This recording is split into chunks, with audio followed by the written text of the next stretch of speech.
Hello writers, and welcome back to Spooky Writes, your channel all about writing. I'm your host, who's secretly a ghost, Kamal Onor. Now as you can see, it's taken me a little bit of time to get back up to being able to film. I still don't have the decorations behind me, but I do want to wish you all a very spooky Halloween. I also want to say that if you like this type of content, make sure to hit like, make sure to subscribe to the channel, make sure to ring that notification bell, that way you'll never miss an episode. Halloween is the perfect time to be spooky, the perfect time to redecorate your writing space. That's what we're talking about on this week's episode, so stay tuned.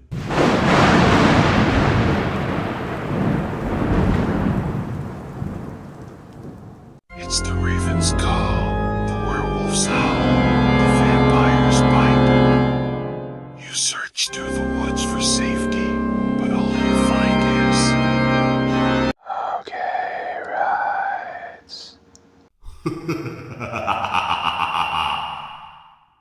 What does a writer's canvas look like? What does their space of creativity look like? What helps an author write? Is it books? A vision board? Today I'm talking about how to set up your writing space so that you can actually, gasp, write. Now a writing space is going to look different for every person. It's going to look different for every single author, but there are a lot of common tips and a lot of things that good creative spaces have in common. Because a lot of it's going to come down to what type of space do you have available to you. What is your living situation? Are you living with pesky family members who just won't be quiet? It depends on how big the home or how small your apartment might be that you're living in, and you need to figure out what is your designated writing space, because it is so important to have space that you designate as a home base, if you will, for when you're writing. Because sometimes if you are living with a spouse or living with other family members, because if you are living with other people, sometimes they just won't be quiet. So this means that you have to ask yourself, how do you write best? What is the best environment for you, dear writer, for you, dear author? What is the best space that allows you to be as creative as you possibly can? For me, it's going to be different from someone else. It's going to be different from person to person. But the big thing that you have to have is you have to have a consistent space. Because some people work well in a cafe surrounded by people. Some people work well in their car at a graveyard. Some people write well in a basement with a jacket on where they can see their own breath while they're typing away. And so all these spaces are conducive to creativity. All these spaces can be used as home bases. They can all be used as writing spaces.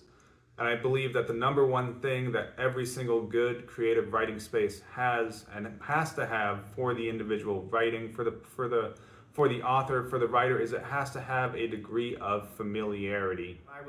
For example, when I was in undergrad, I used to write using a MacBook laptop, and I would always have a cup of tea right next to it.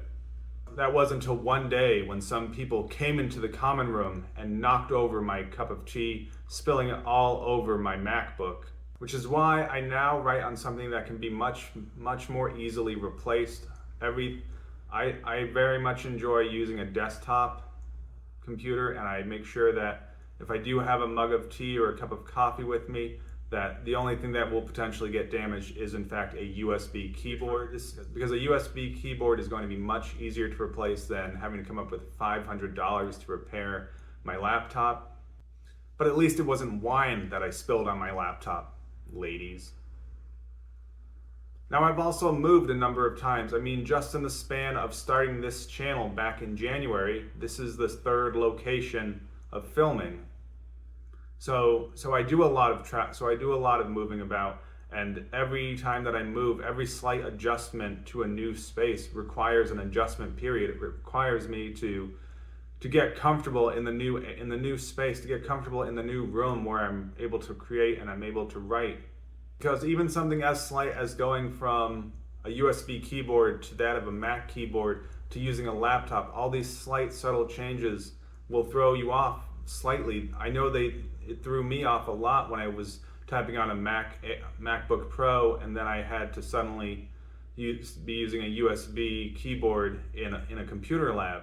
So something as small as changing the room in which you are writing in can take an adjustment period. So once you figure out a room that you enjoy writing in and a setup that works well for you, you need to try and replicate this. So every time that I've moved, I end up setting up a desk. I set it up with my desktop computer, and this is why I very much use a USB keyboard, because it's something that I can easily pick up and move with me, and I don't have to worry about spilling a mug of tea or a cup of coffee on my keyboard, and if I do, I can just replace it for $5-10. Because the goal isn't to have a big fanciful area around you that you are enamored with while you're writing. The goal is for you to be able to sit down and completely forget about your external environment. You want to be able to forget about the room. You want to be able to focus on what actually matters, and that is the act of writing. My recommendation would be to find a space that has minimal distractions where you are able to focus on writing. And it should be ideally somewhere that you can be comfortable just rolling out of bed or waking up in the morning, going down to a local coffee shop, taking a computer, taking a laptop, taking a notebook out into the woods. Again, so much writing needs to have, a lot of these rooms need to have an element of privacy. They need to be able to close a door. You need to be able to think when you're writing. Because the truth is, you can write anywhere. You can write out in the woods, you can take a voice recorder, you can go on hikes, you can just record, and then you can later transpose it to writing. But a lot of great creative spaces need to have an element of privacy. They need to have an element of you being shelled and sort of walled off from the outside world. And this is why there's that idea of you write behind a closed door and then you edit with the door open, because at that point you're doing a lot more of just rearranging and working with the language that's on the page, working with the story that you've put down on paper. So any space that's going to have an element of privacy, again, it could be in your car, by a graveyard, or it could be in the woods with a notebook. It can be anywhere where there's an element of you by yourself with your thoughts, and where you are able to write and just focus on the act of writing. You don't want to be distracted by people around you. You don't want to be distracted by external areas. So the space doesn't matter so much.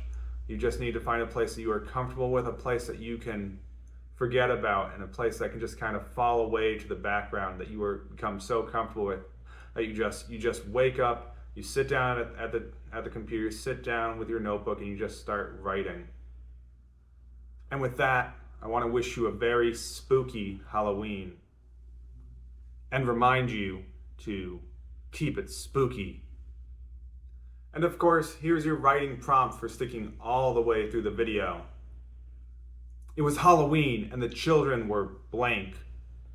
So set your timer and start writing. Thank you so much.